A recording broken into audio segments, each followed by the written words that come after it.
and welcome back to the channel. So this is Shruti and today we are gonna deal with the chapter breathing and exchange of gases. Okay.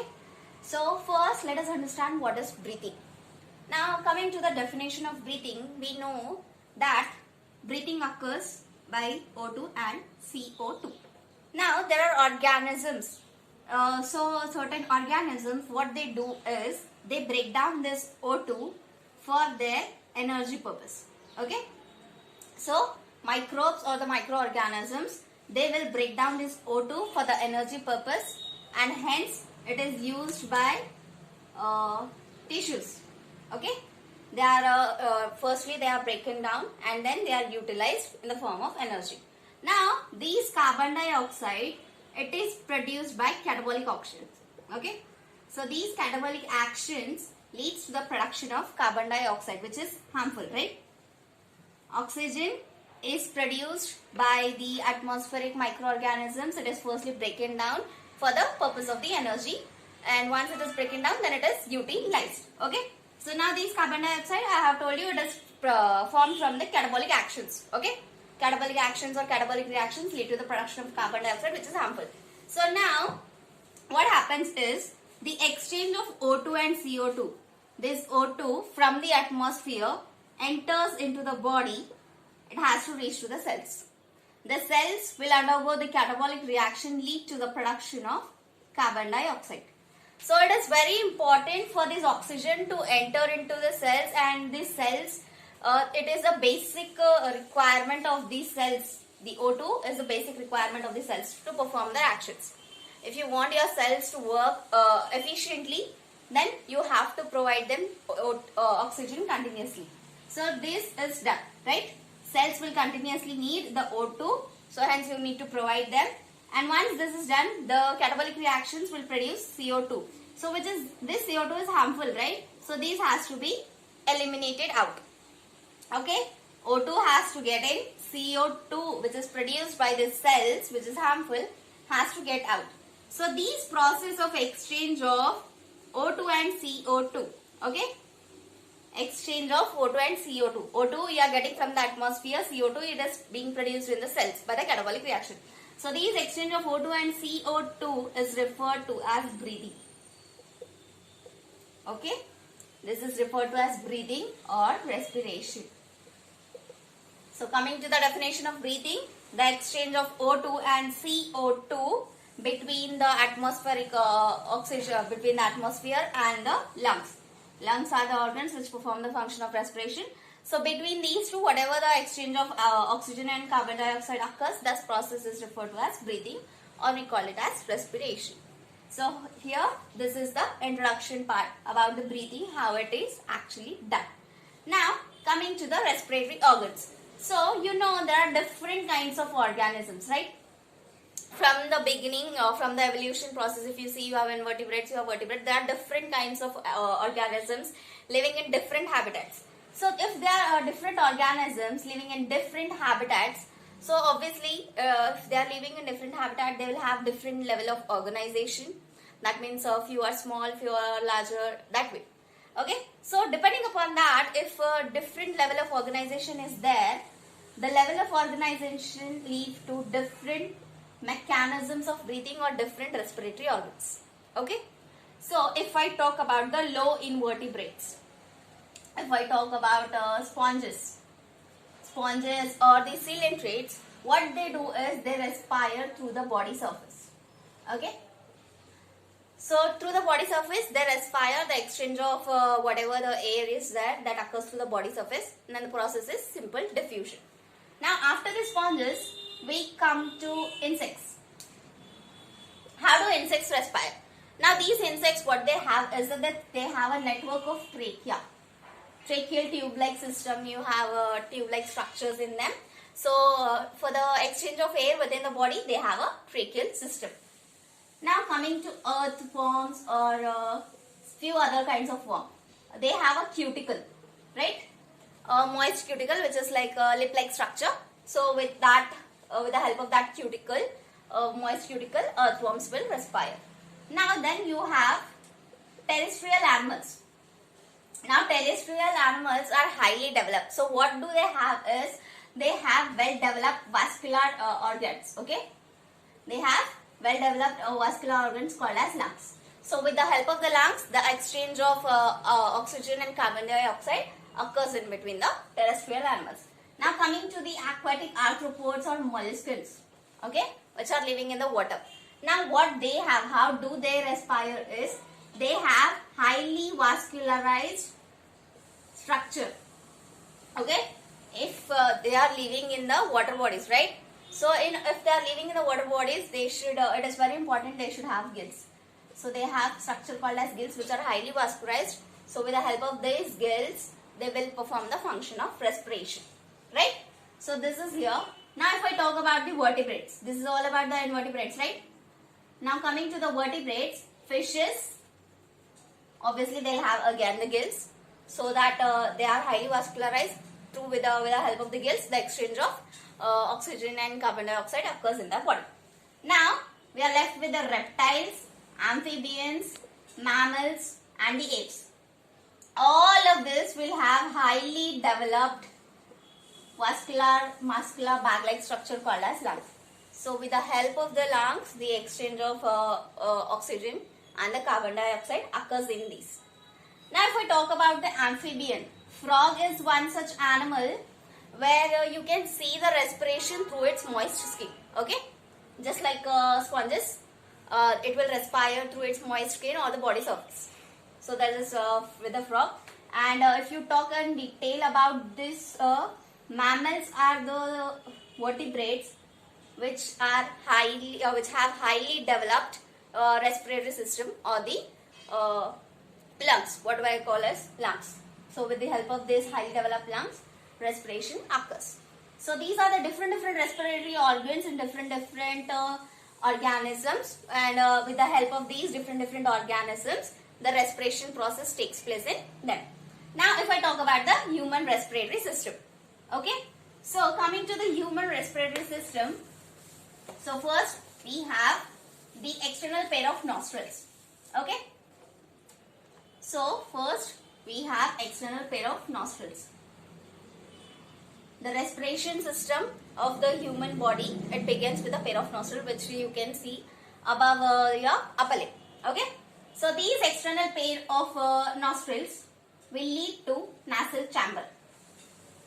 Okay, so external pair of nostrils is leading to nasal chamber. So these nasal chamber, how it is going is, you have a nasal passage, right? You have a nose over here, you have a nostrils. So this will lead to the through the nasal passage, it is leading to nasal chamber. Now these nasal chamber will lead to nasopharynx. Nasopharynx, it is nothing but a part of the pharynx. Okay, so nasal chamber is leading to nasopharynx. How it is leading to nasopharynx is again to the nasal passage. Now these nasopharynx will lead to trachea.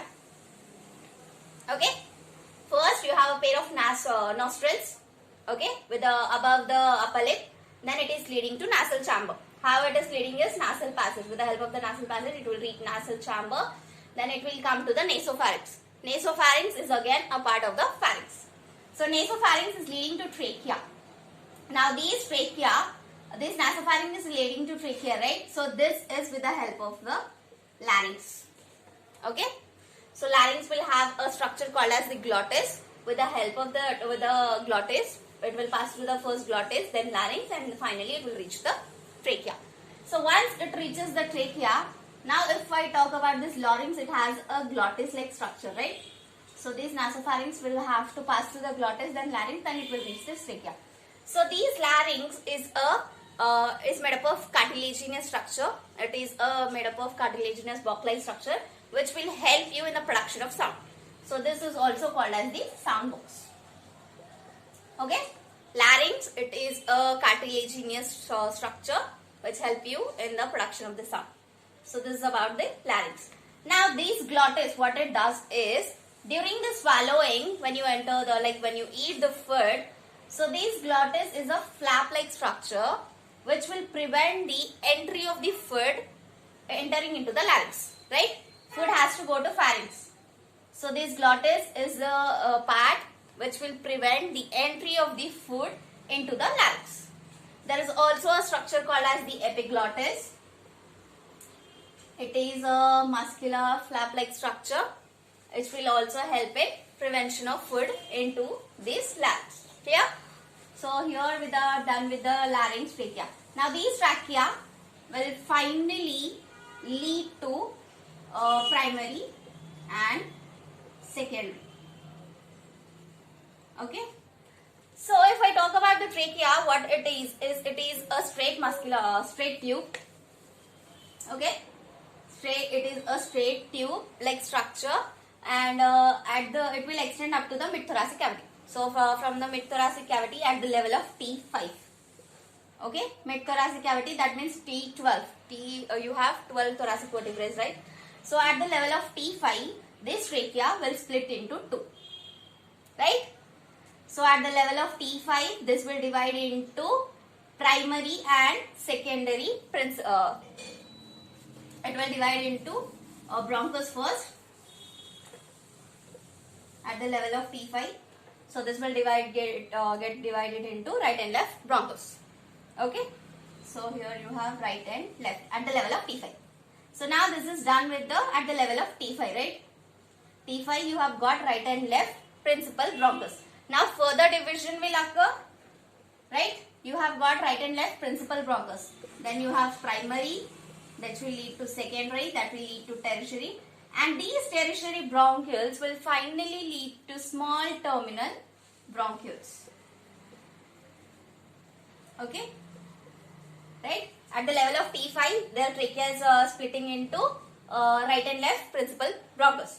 So that will again lead to first primary, secondary, tertiary. After the tertiary, it will lead to terminal bronchioles. Now these terminal bronchioles will lead to irregular vascular bag-like structures, which are irregular. They are highly vascular bag-like structures. Okay, irregular bag and vascular-like structure. So these are referred to as alveoli. Okay, so these terminal bronchioles will finally lead to irregular muscular bag-like structure, which are highly vascular alveoli. Now these alveoli are the major site of exchange of gases. Okay, so this is where the exchange of gases occur, right? So this is the passage of the respiratory system. Now respiratory system is finally leading to this. So these part, the bronchioles, and first is bronchi plus bronchioles, right? First you have got the bronchi, then you have got the bronchioles, then you have got the alveoli, right? So these three structure will form the lungs. Okay, the structure bronchi, bronchioles and alveoli, these three will constitute and form a structure called as lungs. Now coming to the lungs, you have a pair of lungs situated in your body, right? So human respiratory system, it includes a pair of lungs which are again covered by double layer of pericardial, which are again okay. So this is covered by double layer of membrane, which is referred to as pleural membrane, right? So this is forming the lung structure. In human beings, you have two pairs of lung which have again two layer of pleural membrane. Between these two layer of pleural membrane, you have a fluid called as the pleural fluid. Now what is the function of this pleural fluid is, this pleural fluid will reduce the friction on the lung surface and facilitates breathing. Okay, so the main function of the pleural fluid is this. Now I told you pleural membrane, these are two layers, right? So the outer layer, it is in very close contact with the thoracic cavity, and the inner layer is in very close contact with the lung surface, right? So these are the thing about the lungs. Now if I talk about these lungs are actually situated in the thoracic chamber. Okay. So these thoracic chamber, anatomically it is very it is an airtight chamber. So what happens there is, when it is airtight, so whatever the volume, if you are breathing and if you are exhaling, So whatever the position, if you take or inhale, the volume of the thoracic cavity changes. So what happens is, this is situated in such a way, when the thoracic cavity changes its volume or pressure, that will cause its effect or the reflection on this pleural cavity as well as the pleural surface. Okay. So this thoracic cavity, if it is getting affected or if there is a increase in this thoracic cavity, the pleural cavity, that means the coverings, so even that will get affected. So these arrangement is very important for the breathing. Because of these arrangement, the breathing procedure occurs in the lungs. Clear? So now, this is the passage, right? So from the external pair of nostrils till the terminal bronchioles. Okay? From here to here.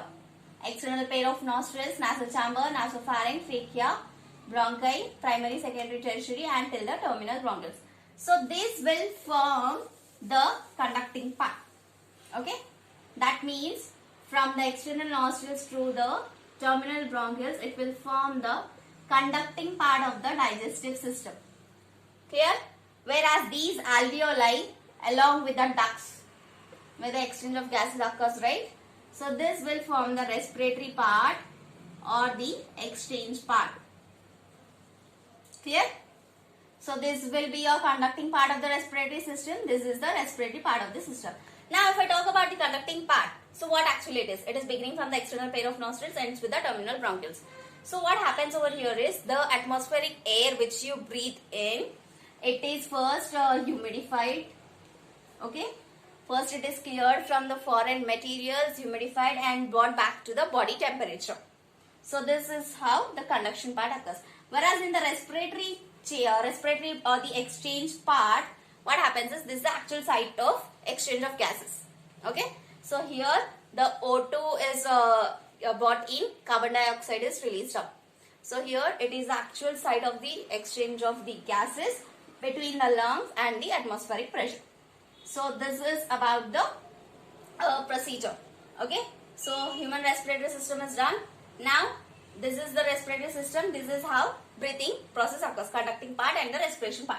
Now coming to the steps involved in the respiration. So how actually respiration occurs? First, what do is, we breathe the air, right? So first we inhale oxygen from the atmosphere. Once the oxygen is inhaled, now that O2 has to get into the bodies. So first procedure will be pulmonary ventilation. Okay. So in this pulmonary ventilation, the atmospheric air, which is oxygen rich, is drawn into the lungs, and simultaneously the CO2 which is produced by the cells has to go out. So first step is pulmonary ventilation. Now second step, what happens is exchange of O2 and CO2 across the alveolar membrane, right? So first air is drawn in, carbon dioxide is released. Then exchange of O2 and CO2 across the alveolar membrane. Now after the alveolar membrane, what happens is transport of O2 and CO2. This occurs by blood. Done? This is alveolar membrane, this is blood. Now fourth step which I include here is exchange of O2 and CO2 between blood and the tissues. Clear? Here you are inhaling the oxygen rich air and releasing the carbon dioxide. Then the alveolar membrane, you will get this exchanged. Once it is done in the alveolar membrane, from there it is getting transported via blood. Once it reaches the blood, finally from the blood it is getting exchanged again to tissues. Now once this is done, it is utilized by cells or tissues, right? If it is reaching the tissues, then it is utilized. It is a form of energy.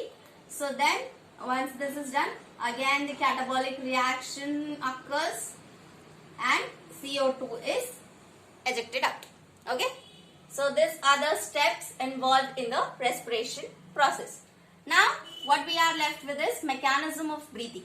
So how do the mechanism of breathing occurs?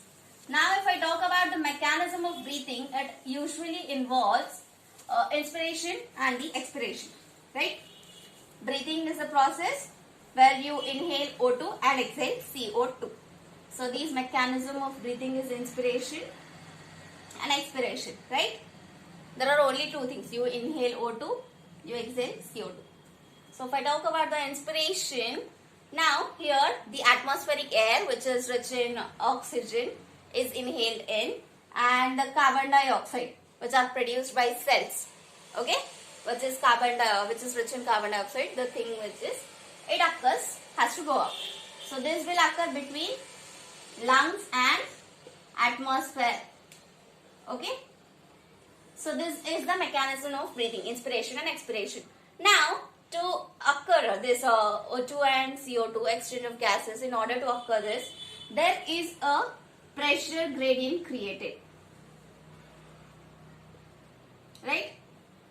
So if you want the exchange of gases to be occur, so pressure gradient is created. This now pressure gradient, how it is created is, it is created by the diaphragm, plus there are specialized muscles which are present in between the ribs, which are called as internal, or you have two, internal and external intercostal muscles, okay, clear? So this pressure gradient is created by this diaphragm and the specialized muscles called as the internal and the external intercostal muscles. So this will help in creation of this pressure gradient, so that the exchange of O2 and CO2 occurs.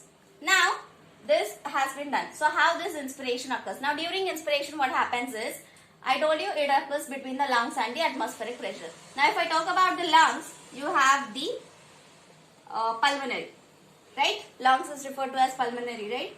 So we'll talk about the pulmonary pressure. So during inspiration, or when inspiration occurs, is when the intrapulmonary pressure is less than the atmosphere, okay. Intrapulmonary pressure, that is the pressure in the lungs has to be less than the atmosphere, that is negative pressure is created in the lungs. So during that process, it will lead to inspiration. Clear? So when I talk about the expiration, intrapulmonary pressure is high when compared to the atmosphere. That means a positive pressure is created in between the lungs, so that the expiration process occurs over here. So this is all about the pressures and thing. Now if I talk about how the muscles of these actually help you in this inspiration and expiration. So as I have told you, diaphragm and internal and external muscles, intercostal muscles, will help you in creating the pressure gradient. So during inspiration, what happens is contraction of diaphragm. So during the inspiration, that is when you inhale or when you take the oxygen rich air from the atmosphere, when you inhale it, the contraction of diaphragm occurs. So once the contraction of diaphragm occurs, what it does is that increases the thoracic volume, okay. See, I am talking about here is volume. The pressure was decreased during the inspiration, whereas the volume will get increased. Pressure is decreased, volume is getting increased. So contraction of diaphragm will cause the increase in the thoracic volume, okay. So now this is leading to this contraction of diaphragm. Now there is also a contraction of external intercostal muscles, okay. So now these contraction of external intercostal muscles, what it will do is, it will lift up the ribs as well as the sternum. So once you are lifting up the ribs and the sternum, that will again lead to increase in the thoracic volume. So when the thoracic volume increases, what happens is, it will automatically decrease the pulmonary pressure. Clear? So thoracic volume, when it increases, it will lead to decrease in the pulmonary pressure, and once the pulmonary pressure is getting reduced, what it will do is, it will cause the air from the atmosphere to enter into your body, hence the inspiration process occurs. Now the inspiration is done. So relaxation of diaphragm occurs, right? Relaxation of diaphragm occurs and internal intercostal muscles. So these internal intercostal muscles and the relaxation of diaphragm, what it will do is, this will decrease the thoracic volume, okay, and bring back the diaphragm and all the muscles, ribs, sternum to the normal position. So once it gets to normal position, the thoracic volume which is there, it will get decreased. Now if the volume is decreasing, the pressure gets increased. Intrapulmonary pressure will get increased. Once the intrapulmonary pressure gets increased, that will lead to the expiration. So this is the process how the mechanism of breathing occurs due to the pressures or with the help of the diaphragm or with the certain muscles. Now, human body has the tendency or the ability to increase the strength of contraction of inspiration or the expiration with the help of extra abdominal muscles, right? You have certain extra abdominal muscles like transverse abdominis, rectus abdominis.